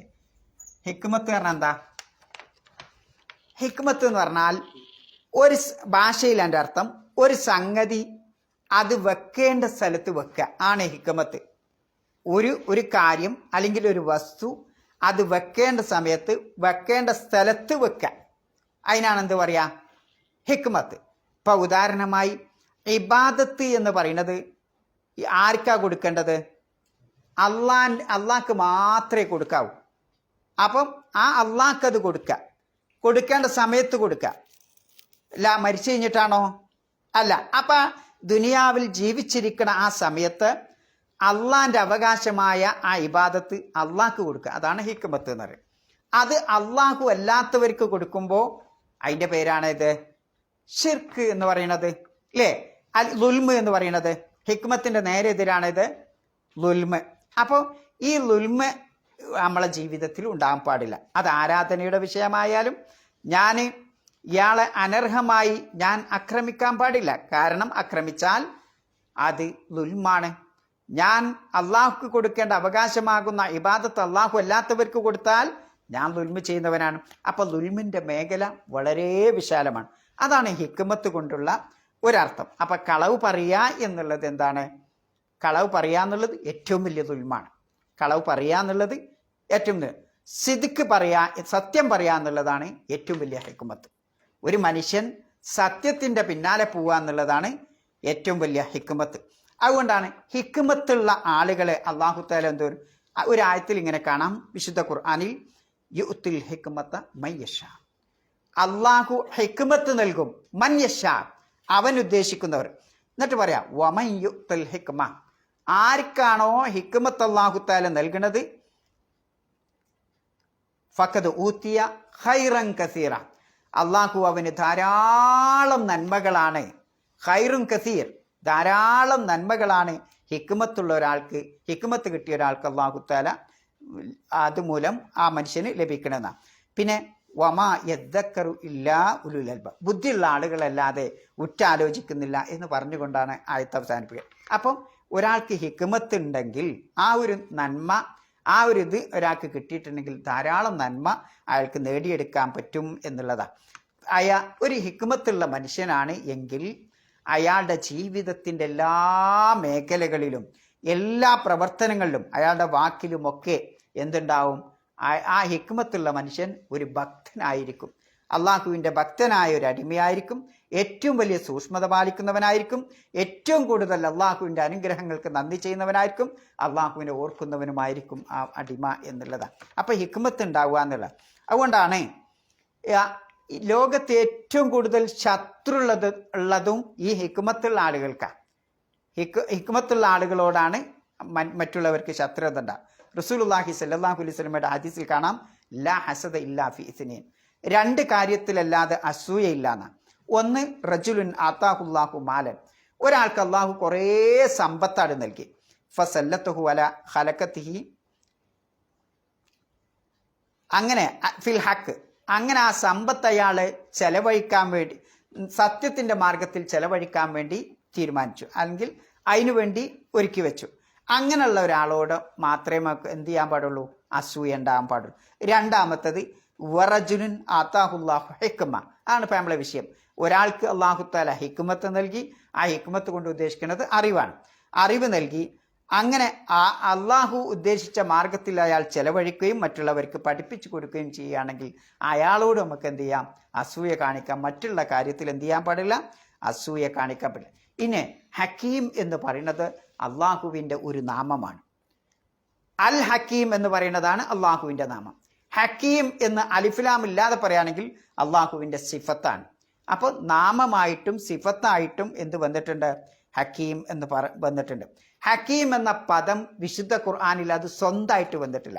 അതിൻ്റെ കൂടെ മറ്റ് പലതും, ഇപ്പോൾ ഉദാഹരണമായിട്ട് അൽ അസീസുൽ ഹക്കീം എന്ന് വന്നിട്ടുണ്ടാവും, അതേപോലെ അസീസുൽ ഹക്കീം എന്ന് വന്നിട്ടുണ്ടാവും, അൽ ഹക്കീമുൽ അലീം എന്ന് വന്നിട്ടുണ്ടാവും, അൽ അലീമുൽ ഹക്കീം എന്ന് വന്നിട്ടുണ്ടാവും, അൽ ഹക്കീമുൽ ഖബീർ എന്ന് വന്നിട്ടുണ്ട്, വാസിയൻ ഹക്കീമ അങ്ങനെ വന്നിട്ടുണ്ട്, തവ്വാബുൻ ഹക്കീം എന്ന് വന്നിട്ടുണ്ട്, ഹക്കീമുൻ ഹമീദ് പോലുള്ള പദപ്രയോഗങ്ങളിലൂടെ ആ ഹക്കീം എന്ന അള്ളാഹുവിൻ്റെ നാമവും അള്ളാഹുവിൻ്റെ സിഫത്തും മറ്റൊരു നാമത്തോടു കൂടി അന്വരിച്ചുകൊണ്ടാണ് വിശുദ്ധ ഖുർആനിൽ അത് ഉപയോഗിച്ചിട്ടുള്ളത്. അല്ലാതെ അത് സ്വന്തം എവിടെയും ഉപയോഗിച്ചിട്ടില്ല എന്നുള്ളതാണ്.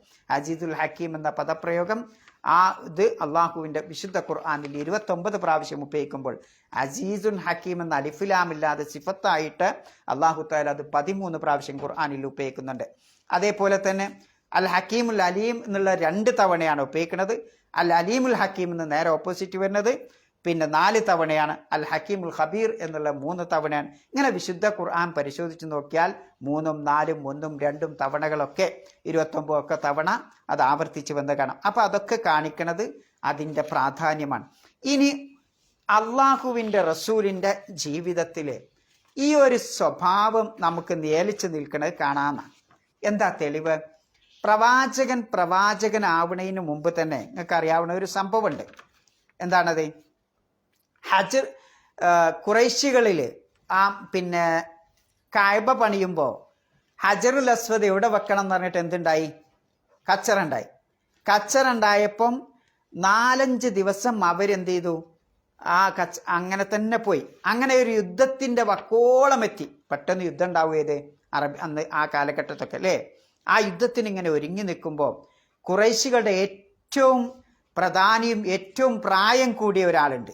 അയാളുടെ പേര് എന്തേനും അയാളുടെ പേര് അബൂ ഉമയ്യത്ത് ബിനുൽ Mughira bin Abdullah bin Umar bin Makhzum ഗോത്രക്കാരനായ അബൂ ഉമയ്യ എന്ന് പറയുന്ന പിന്നെ വയസ്സായ ആളുകളൊക്കെ ആദരിക്കണ ആ ബഹുമാന്യനായ ആ വ്യക്തി പറഞ്ഞു, ആരാണോ നാളെ രാവിലെ ആദ്യമായിട്ട് ഈ കഅബയിലേക്ക് കടന്നു വരുന്നത് അയാൾ അതിന് തീരുമാനം ഉണ്ടാക്കിക്കൊള്ളുന്നു. അപ്പം എല്ലാവരും അത് അംഗീകരിച്ചു. കാരണം പിന്നെ കാരണവരാണല്ലോ പറഞ്ഞത്, എല്ലാവരും ആദരിക്കുന്ന വ്യക്തിയാണ്. കടന്നു വന്നത് ആരാ?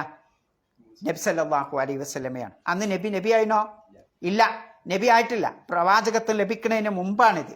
അങ്ങനെ മുഹമ്മദ് നബി സല്ലല്ലാഹു അലൈഹി വസല്ലമ വന്ന് ഇതിനൊരു ആ പ്രവാചകന്റെ ഹിക്മത്ത് നോക്കണം നിങ്ങൾ അവിടെ. ആ പ്രവാചകന്റെ ഹിക്മത്തിന്റെ നിലപാടെന്താ? നബി സല്ലല്ലാഹു അലൈഹി വസല്ലമ അവരോടൊരു വസ്ത്രം കൊണ്ടുവരാൻ വേണ്ടി, ഒരു നമ്മളെ തലയിൽ കെട്ടണ മുണ്ടൊക്കെയല്ലേ, തോർത്തുണ്ടൊക്കെയല്ലേ, അതേപോലെ ഒരു വസ്ത്രം കൊണ്ടുവരാൻ വേണ്ടി പറഞ്ഞു. എന്നിട്ട് നബി ആ ഹജറുൽ അസ്വദിനെ പിന്നെ വസ്ത്രത്തിലേക്ക് ഇട്ടു. എന്നിട്ട് അവിടെയുള്ള ഗോത്രക്കാരോട് കബീലക്കാരോടൊക്കെ അതിൻ്റെ ഓരോ ഭാഗത്ത് പിടിക്കാൻ വേണ്ടി പറഞ്ഞു അല്ലേ? ചില റിവായത്തുള്ളത് 4 ഭാഗത്തും 4 ഗോത്രം, അതല്ല എത്ര ഗോത്രം ഉണ്ടോ അതൊക്കെ 4 എന്നല്ല, അവരൊക്കെ അതിൽ കൈ വെച്ചിട്ട് പൊന്തിക്കാൻ വേണ്ടി, എന്നിട്ട് ഹജറുൽ അസ്വദിൻ്റെ അവിടേക്ക് വെക്കാൻ വേണ്ടി ഉയർത്താൻ വേണ്ടി പറഞ്ഞു. എന്നിട്ട് ഉയർത്തിയിട്ട് അവരെല്ലാം വെക്കണേ, നബി സല്ലല്ലാഹു അലൈഹി വസല്ലമ തന്നെ കൊണ്ടുവെക്കാം. എന്നിട്ട് ആ വസ്ത്രം തിരിച്ചെടുക്കാനും അവരോട് പറയുകയുണ്ടായിരുന്നു. അപ്പം നോക്കി നിങ്ങൾ, അതോടുകൂടി ഒരു യുദ്ധത്തിൻ്റെ വക്കിലെത്തിയിരുന്ന ആ ഖുറൈശികളെ നബി സല്ലല്ലാഹു അലൈഹി വസല്ലമയുടെ ഹിക്മത്ത് കാരണം എന്തായി? വലിയ യുദ്ധമില്ലാതാക്കാൻ അവരൊക്കെ സന്തുഷ്ടരായി മടങ്ങുകയും ചെയ്ത. അപ്പം ജീവിതത്തിൽ ഹിക്മത്ത് എന്ന ആ അനുഗ്രഹം കിട്ടുക എന്നുള്ളത് എന്താണ്?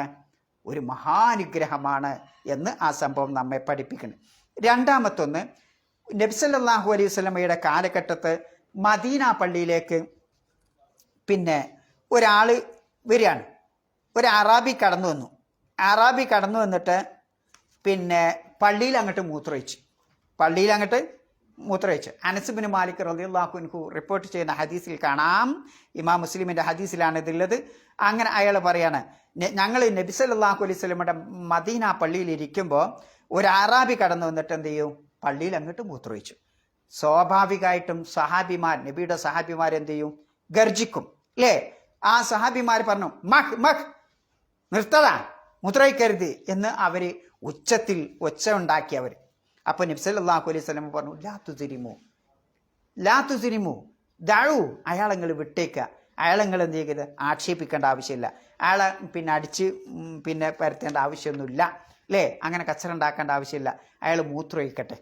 എന്നിട്ട് ഒരു സഹാബിയോട് ഒരു ബക്കറ്റ് വെള്ളം കൊണ്ടുവരാൻ പറയുകയും അയാൾ മൂത്രം ഒഴിച്ച് കഴിഞ്ഞതിന് ശേഷം ആ ബക്കറ്റ് വെള്ളം അതിൻ്റെ മുകളിൽ ഒഴിക്കാൻ വേണ്ടി പറയുന്നു. എന്നിട്ട് അയാളെ നബി സല്ലല്ലാഹു അലൈഹി വസല്ലം വിളിച്ച് ഇങ്ങനെ മുട്ടോട് ഇരുത്തിയിട്ട് പറഞ്ഞു, ഈ സ്ഥലം പള്ളിയാണ്, ഇത് നമസ്കരിക്കാനുള്ളതാണ്, അള്ളാഹുവിനെ പറ്റി സ്മരിക്കാൻ ദിക്ർ ചെയ്യാനുള്ളതാണ്, വിശുദ്ധ ഖുർആൻ പാരായണം ചെയ്യാൻ, അല്ലാത്തതിനല്ല ഈ പള്ളി ഉണ്ടാക്കിയിട്ടുള്ളത് എന്ന് പറയണ്ടേ. എന്നിട്ട് അയാൾ തിരിച്ചു പോകുമ്പം ഇങ്ങനെ പറയാണ്, അല്ലാഹുമ്മ ഗഫിർലി, പടച്ചോനെ എനിക്കും പുറത്തു തന്നെ, വലി മുഹമ്മദിനും പടച്ചോനെ ഇനി പുറത്തു കൊടുക്കണമേ. പിന്നെന്താ പറഞ്ഞത്? വലാ തഗ്ഫിർ ലി അഹദിൻ മഅന, ഞങ്ങൾ ഇതല്ലാത്ത മറ്റൊരാളും ഞങ്ങളുടെ കൂട്ടത്തിൽ ഇനി പുറത്തു കൊടുക്കരുത് പടച്ചോൻ. നോക്കി നിങ്ങൾ അറാബിയുടെ മനസ്സ് അല്ലേ? ആ അറാബിയോട് നബി സല്ലല്ലാഹു അലൈഹി വസല്ലമ കാണിച്ച ആ ഹിക്മത്തിന്റെ ആ രംഗം നിങ്ങൾ ആലോചിച്ചു. അതെങ്ങാനും ആ അറാബി അവിടെ അടിച്ച് പരത്തി, ഒരാളെ അടിച്ചാൽ മതി എല്ലാവരും കൂടി അടിക്കൂലേ? ഇന്നിപ്പോൾ കണ്ടില്ല നിങ്ങൾ, ആരെങ്കിലും ഒരു തെറ്റ് ചെയ്താൽ ഒരാളെ ആക്രമിക്കണ കണ്ടാൽ മതി എല്ലാവരും കൂടി അവിടെ ആക്രമിക്കും നമ്മൾ. ഇതാണ് നമ്മുടെ സമൂഹത്തിലൊക്കെ ഉള്ള ഒരു അവസ്ഥ എന്ന്. എന്നാ അവിടെ അങ്ങനെ ആക്രമിച്ചോ? ഇല്ല. പ്രവാചകൻ സല്ലല്ലാഹു അലൈഹി വസല്ലമ ഹിക്മത്ത് പ്രയോഗിച്ച ആ രംഗമാണ് അത് നമ്മെ ഇത് നമ്മുടെ ജീവിതത്തിൽ ഉണ്ടാവേണ്ടതുണ്ട്, സ്വഭാവത്തിൻ്റെ പല രംഗത്തും. അത് കാരണമായി എന്ത് ചെയ്യും? അയാൾ ഇസ്ലാമിലേക്ക് പ്രവേശിക്കാൻ കാരണമാകും. പിന്നെ മറ്റു രംഗം കാണാം. ഒരു യുവാവ്, അറാബിയായ ഒരു യുവാവ്, അബൂ ഉമാമത്തുൽ ബാഹിലി റളിയല്ലാഹു അൻഹു പറയാണ്, ഒരു ഫതൻ ഷാബൻ, യുവാവ്, ഒരു ചെറുപ്പക്കാരൻ നബി സല്ലല്ലാഹു അലൈഹി വസല്ലമയുടെ സന്നിധിയിലേക്ക് വന്നിട്ട് പറഞ്ഞു, യഅ്സല്ലി യാ റസൂലല്ലാഹ് യഅ്സല്ലി ബിസിന, വ്യഭിചാരത്തിന് ലൈസൻസ് തരണം നബിയെ, എനിക്ക് വ്യഭിചാരം ചെയ്യണം, അതിനുള്ള റുഖ്സ, ലൈസൻസ്, സമ്മതം തരണം എന്ന് പറഞ്ഞു. അപ്പോൾ ആളുകളൊക്കെ സഹാബിമാരൊക്കെ ഇങ്ങനെ തുറച്ചു നോക്കി. അങ്ങനെ പിന്നെ ചില സഹാബിമാർ ഗർജിക്കാൻ തുടങ്ങി. അപ്പോഴും നബി സല്ലല്ലാഹു അലൈഹി വസല്ലം പറഞ്ഞു അവർ മഹ് എന്ന് പറഞ്ഞപ്പം റസൂലുള്ളാഹി സ്വല്ലല്ലാഹു അലൈഹി വസല്ലം പറഞ്ഞു, അയാളെ ആക്രമിക്കരുത്, അയാളെ എൻ്റെ അടുത്തേക്ക് ഇങ്ങോട്ട് വരാൻ പറയും, എൻ്റെ അടുത്തേക്കിട്ട് വരാൻ പറയും. എന്നിട്ട് നബി സല്ലല്ലാഹു അലൈഹി വസല്ലമ അയാളെ കൗൺസിൽ ചെയ്യണ രംഗം നോക്കും നിങ്ങൾ. ആ നബിൻ്റെ നബി താഴെ ഇരുന്ന് പള്ളിയിൽ അയാളുടെ മുട്ടിങ്ങനെ ഇരുന്നിട്ട്, ആ ഇരുത്തത്തിനൊരു പ്രത്യേകത ഉണ്ട് അല്ലേ? ആ സ്നേഹം പ്രകടമാകുന്ന ഒരു ഇരുത്തത്തോടു കൂടി ഇങ്ങനെ ഇരുന്നിട്ട് നബി സല്ലല്ലാഹു അലൈഹി വസല്ലം അയാളുടെ തോളിലൊക്കെ ഇങ്ങനെ കൈകൊട്ടിയിട്ട് ചോദിച്ചു, അതല്ല, ഇപ്പം ഈ ലൈസൻസ് ചോദിച്ച ഈ കാര്യം നിന്റെ ഉമ്മയോട് ചെയ്താൽ നീ അത് ഇഷ്ടപ്പെടുമോ? ഇല്ല റസൂലേ, എൻ്റെ ഉമ്മനെ ഒരിക്കലും ചെയ്യാൻ പറ്റൂല. ജനങ്ങൾ ഇഷ്ടപ്പെടുമോ? ജനങ്ങളും ഇഷ്ടപ്പെടൂല നബിയെ. എന്നാ പിന്നെ ചെയ്യാൻ പാടില്ല. അടുത്ത നബിയുടെ ചോദ്യം എന്താണ്? സ്വന്തം മകളോട് വ്യഭിചാരം ചെയ്താൽ നിനക്ക് ഇഷ്ടമുണ്ടോ? ജനങ്ങൾ ഇഷ്ടപ്പെടുമോ? ആരും ഇഷ്ടപ്പെടൂല നബിയെ. മൂന്നാമത്തെ നബിയുടെ ചോദ്യം, സ്വന്തം സഹോദരിയോട് ഇതൊരാൾ ചെയ്താൽ, വ്യഭിചാരം ചെയ്യാൻ ആവശ്യപ്പെട്ടാൽ എന്തായിരിക്കും അവസ്ഥ? നീ ഇഷ്ടപ്പെടുമോ? പിന്നെ ജനങ്ങൾ ഇഷ്ടപ്പെടുമോ? ആരും ഇഷ്ടപ്പെടൂല നബിയെ. അതേപോലെ നിന്റെ അമ്മായിയെ ഇത് ചെയ്താൽ, എന്നാ ബാപ്പൻ്റെ സഹോദരി അമ്മായി, ആ ബാപ്പൻ്റെ സഹോദരിയോട് ഇത് ചെയ്താൽ നിനക്ക് ക്ഷമിക്കാൻ സാധിക്കുമോ? ഇല്ല നബിയെ. ജനങ്ങൾ ക്ഷമിക്കോ? ഇല്ല നബിയെ. അല്ലേ? അങ്ങനെ നിന്റെ എളാമനോട്, ഉമ്മൻ്റെ സഹോദരിമാർ, എളയമ്മ മൂത്തമ്മ, ഒരാൾ വന്നിട്ട് ഇങ്ങനെ ചെയ്താൽ നീ ഇഷ്ടപ്പെടുമോ? അല്ല, നിനക്ക് സഹിക്കാൻ സാധിക്കുമോ? ക്ഷമിക്കാൻ സാധിക്കുമോ? ഇല്ല നബിയെ എന്ന് പറഞ്ഞു എന്ന. പിന്നീട് ഇങ്ങനെ ഒരു ചിന്ത ആ മനുഷ്യൻ്റെ ജീവിതത്തിൽ ഉണ്ടായില്ല. അപ്പം ആലോചിച്ച് നോക്കുങ്ങൾ, ഇവിടെ നമുക്ക് പഠിക്കാനുള്ള പാഠം ഇങ്ങനെയൊക്കെ പിന്നെ ശത്രുക്കളായ ആളുകളിൽ നിന്ന് മുസ്ലിങ്ങളായ പ്രബോധകരും നമ്മളുമൊക്കെ എന്ത് ചെയ്യേണ്ടി വരും? ഇത്തരത്തിലുള്ള ഒരുപാട് അബദ്ധങ്ങൾ അറിവില്ലായ്മ മൂലം നമ്മൾ കാണേണ്ടിയും ഏൽക്കേണ്ടിയും കേൾക്കേണ്ടി വരും. അവിടെയൊക്കെ നമ്മൾ എന്ത് ചെയ്ത് എടുത്തു ചാടാൻ പാടില്ല. മറിച്ച് ഹിക്മത്തും നമുക്ക് വേണം. ആ ഹിക്മത്താണ് ജീവിതത്തിലെ നമ്മളെ വിജയത്തിൻ്റെ ഏറ്റവും വലിയ മാനദണ്ഡം. അങ്ങനെയുള്ള ഏറ്റവും വലിയ അഹ്കമാണ് ആര്? അലൈസല്ലാഹു ബി അഹ്കമിൽ ഹാക്കിമീൻ. അല്ലേ? ആലോചിച്ച് നോക്കൂ, അള്ളാഹ് സൃഷ്ടിച്ച മനുഷ്യൻ ഇവിടെ ശിർക്കിൻ്റെ പൂമ്പാരം ചെയ്തിട്ട് ദുൽമിന്റെ അങ്ങേറ്റം ചെയ്തിട്ട് അള്ളാഹുവിന്റെ വെള്ളം തടയുന്നുണ്ടോ? അള്ളാഹുവിന്റെ അനുഗ്രഹങ്ങൾ തടയുന്നുണ്ടോ? ഈ ശിർക്ക് ചേർത്ത മനുഷ്യന് അള്ളാഹു കൊടുക്കണില്ലേ? കൊടുക്കണ്ട്. അലൈസല്ലാഹു ബിഅഹ്കമിൽ ഹാക്കിമീൻ. അത് മതിയില്ലേ? ആയത്ത് കൂടി ഓതി വയ്ക്കാനും. അഴുതുമില്ല.